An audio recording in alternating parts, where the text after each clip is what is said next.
Secretary Rumsfeld would send out memos with one-line questions. What about this? What about that?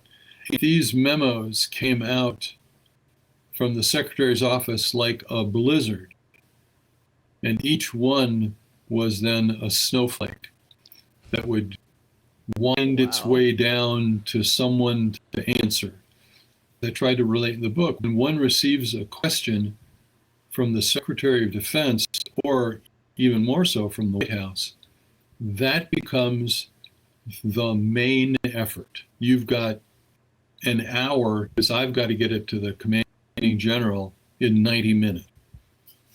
And I need 30 minutes to read it myself. So wow, that was a snowflake.